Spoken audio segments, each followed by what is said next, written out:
Tere, mina olen Kristi Rahm ja täna me püüame teha ühest toredast fotost sünnipäevakaardi. Selleks valin ma siis Google'i otsingumootorist sobiva pildi või siis kasutan enda pilti.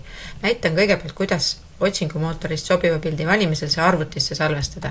Teed pildil parema klõpsu, save image as või salvesta pilt nimega, paned sellele pildile nime ja vaatad, kuhu ta sul salvestub. Minul salvestab ta siis piltide kausta ehk pictures ja panen save ehk salvesta. Nii, kui mul on juba pilt olemas, arvutisse laaditud, siis nüüd ma avan sellise fototöötlemisprogrammi nagu Fotor. Seda saab kasutada nii tahvelarvutis, arvutis kui ka veebis. Nii, täna me vaatame siis seda varianti, mida saab kasutada arvutis. Ma saan siis valida kas ühe pildi töötlemise või teha hoopistükkis pildi kollaaži. Täna ma valin siit siis edit ja otsin sobiva pildi üles. Nii, ma võtan siit ühe enda tehtud pildi praegu. Ja see ilmub mul siia. Ja nüüd on mul terve suur hulk valikuid, kuidas ma saaksin seda pilti töödelda.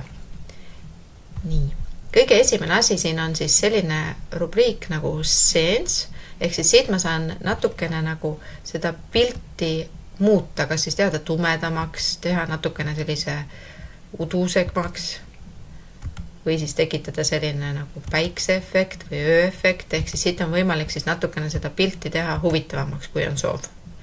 Nii, siis järgmine nupp edit. See on nüüd selline, kus ma saan siis muuta selle pildi heledust, kontrasti ja nii edasi, et natukene seda sättida veel paika. Näiteks siin ma saan sellise soojamad toonid. Crop nupp aitab mul siis seda pilti lõigata, kui ma soovin teda teha siis kas väiksemaks või mingid üleliigsed servad ära lõigata.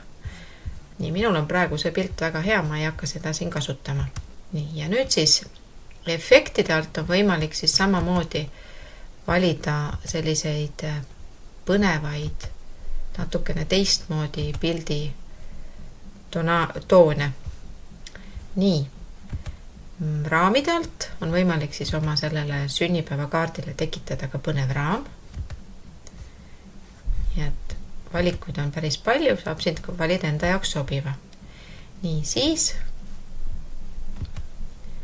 siin saab teha veel sellise efekti, et selle pildi nagu natukene teed uduseks või natuke nagu peidad ära. Et saab teha seda siis suuremaks, saab teha seda raadius siin nagu selline ringikujult natukene udune. On võimalik seda sama teha siis ka sellise piklikuma peitmisega. Et selline natukene mängimise koht. Aga nüüd, kuna meil on kõige olulisem see, et me tahame teha ühte toredat sünnipäevakaarti, siis nüüd oleks vaja sellele kaardile kindlasti lisada teksti. Nii, teksti lisamiseks on siis add text nupp siin. Ja kui ma sellele vajutan, siis tekib mulle siia selline tekstiväli. Ja siia alla ma saangi sisestada oma teksti.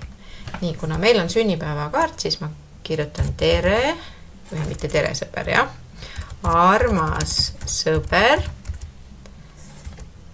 palju õnne sünnipäevaks. Sinu sõber Kristi. Nii. Nüüd on mul siis see tekst siin keskel ja valgega, mis ei paista väga silma, aga ma saan siit siis nüüd muuta seda teksti selliseks hõredamaks või suuremaks ja ma saan siit valida ka värvi. Näiteks võin valida sellise värvi või hoopistükkis lilla. Siis saan ma valida siit ka sellised tekstile lisaks veel mingisuguseid väikseid lisasid.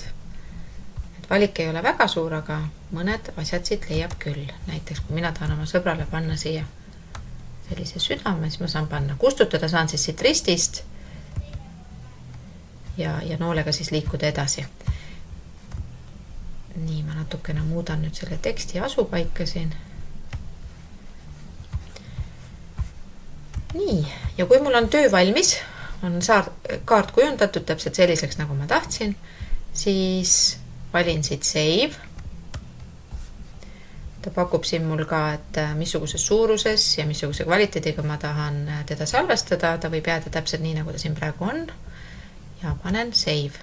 Nüüd ta salvestab selle sama kaardi kohe mulle kenasti piltide alla. Sünnipäevakaart. Nii, ja panen save. No nii, ega ei olegi muud, kui alusta sina nüüd siis oma sünnipäevakaardi kujundamist.